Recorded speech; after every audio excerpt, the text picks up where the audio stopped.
Pada kesempatan ini, kami melakukan wawancara dan survei secara langsung terhadap salah satu pembudidaya yang berada di Kecamatan Ungaran, yaitu Bapak Sugianto. Bapak Sugianto merupakan pembudidaya lele yang telah menjalani kegiatan budidayanya selama 5 tahun. Memiliki kolam pembesaran sebanyak 12 kolam, pembenihan sebanyak 8 kolam, serta pemejahan sebanyak 2 kolam. Selama menjalani budidaya ini, Pak Sugianto melakukannya secara mandiri. Berikut ini merupakan gambaran lokasi pembesaran ikan lele yang dimiliki oleh Pak Sugianto. Dalam hal pengadaan benih, Pak Sugianto telah memiliki 26 ekor indukan ikan lele berkisar antara 2 hingga 3 kilo per ekornya. Berikut lokasi pembenihan ikan lele dan beberapa permasalahan yang dihadapi oleh Pak Sugianto.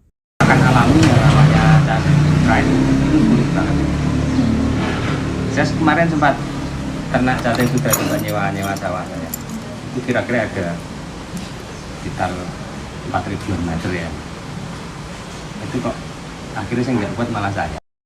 Pemberian pakan selama budidaya berlangsung yaitu pakan alami dan pakan buatan. Untuk pakan alami sendiri merupakan cacing sutra yang diberikan pada saat larva berusia 2 hari. Sementara pakan buatan diberikan pada saat larva ikan lele berada pada usia 8 hari. Masalah yang dihadapi oleh pembudidaya ini antara lain adalah pakan, yaitu biaya pakan yang terlalu besar sehingga tidak menutup rencana anggaran biaya awal. Sementara itu, pakan yang diberikan oleh kultifan tidak sepenuhnya habis sehingga menjadi limbah organik di dalam perairan. Menurut kami, untuk mengatasi hal tersebut diperlukan adanya rekayasa budidaya pakan berupa pemberian probiotik. Pemberian probiotik ini tidak hanya untuk meningkatkan daya imun ikan, khususnya ikan lele, tetapi juga untuk meningkatkan daya cerna pakan dan meningkatkan bobot serta kualitas dari ikan tersebut.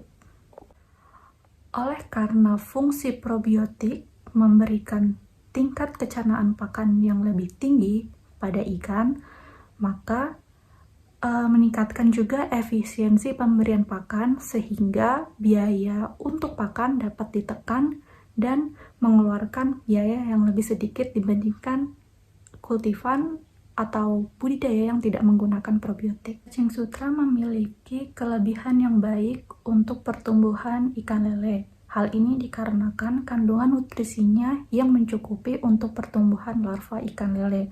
Selain itu, cacing sutra juga gerakannya lambat sehingga mudah ditangkap oleh larva ikan dan juga memiliki ukuran yang sesuai dengan bukaan mulut dari larva ikan lele.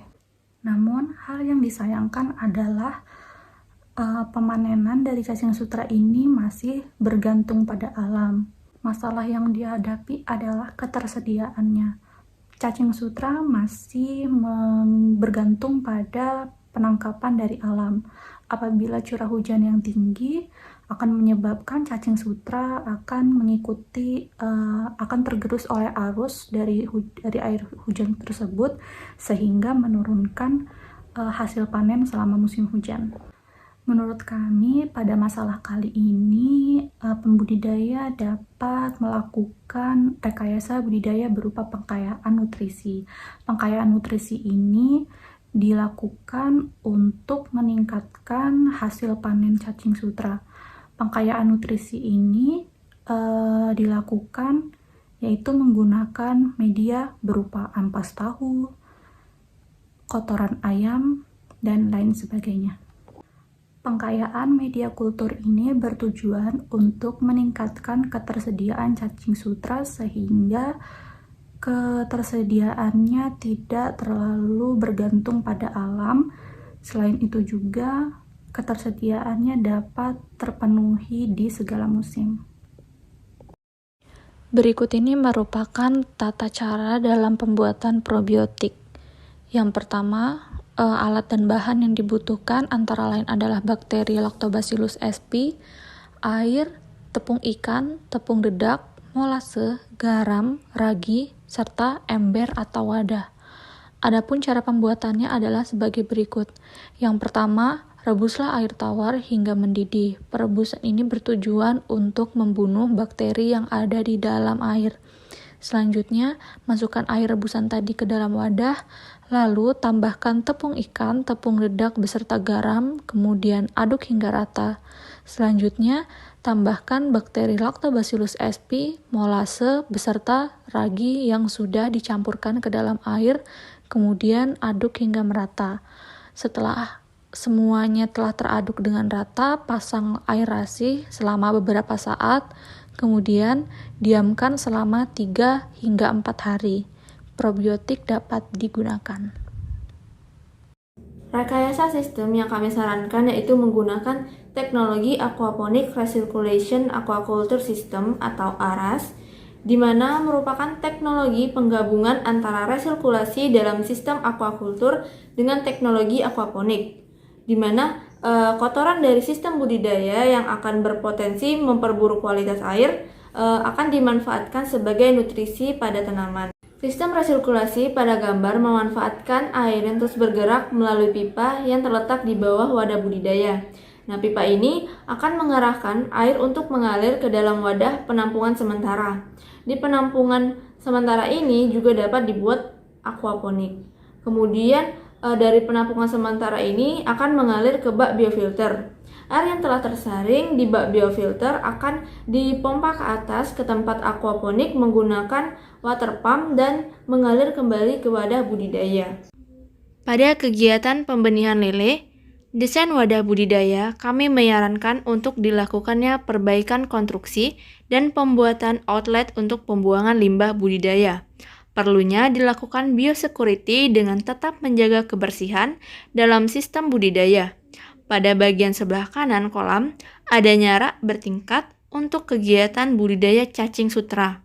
Hal ini untuk tersedianya pakan alami bagi larva lele. Budidaya cacing sutra bisa menggunakan sistem apartemen, yang mana wadah budidaya berupa nampan disusun secara bertingkat, dilengkapi dengan resirkulasi air sehingga meminimalisir penggunaan lahan dan air. Semakin banyak rak atau susunan kerangka, akan semakin banyak produksi cacing sutra yang akan dihasilkan. Namun, jumlah nampan atau tray yang diatur sebanyak mungkin dengan tetap memperhatikan kekuatan rangka yang ada. Air yang sudah melewati susunan media pada nampan atau tray ditampung dengan wadah yang ada pada bagian wadah rak, untuk kemudian dialirkan kembali ke media yang paling atas dengan menggunakan pompa air.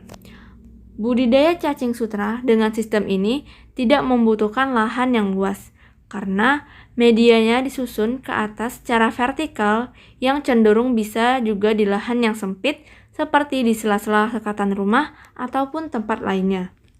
Adapun tahapan pembudidayaannya adalah penyiapan lahan dan pembuatan bak penampungan air. Pembuatan rak budidaya dengan memakai kerangka besi baja ringan dengan lebar 1 meter, panjang 2 meter, dan tinggi 2,2 meter.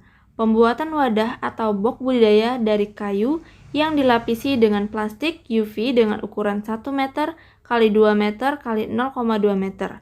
Atau tiap rak apartemen terdiri dari wadah atau box sejumlah 5 tingkat. Dengan pembuatan sirkulasi air menggunakan pipa paralon atau air dari penampungan diresirkulasi menggunakan pompa air yang bekerja 24 jam, serta pengecekan kualitas air media secara berkala. Berikut adalah tahap fermentasi selama 7 hari, peletakan media di rak-rak budidaya, penebaran benih sebanyak setengah liter per meter persegi, atau untuk media budidaya seluas 100 meter persegi dibutuhkan sebanyak 60 liter, dan pemberian pakan cacing sutra hasil fermentasi secara anaerob selama 7 hari, atau pemberian pakan dilakukan setiap hari sekali dengan jumlah 100 hingga 200 ml per meter persegi. Kegiatan panen pertama dilakukan setelah budidaya selama 2 hingga 2,5 bulan. Kegiatan panen dilakukan pada pagi atau sore hari ketika cacing naik ke permukaan. Panen selanjutnya dapat dilakukan setiap 6 hari sekali. Sekian dari kami dan terima kasih.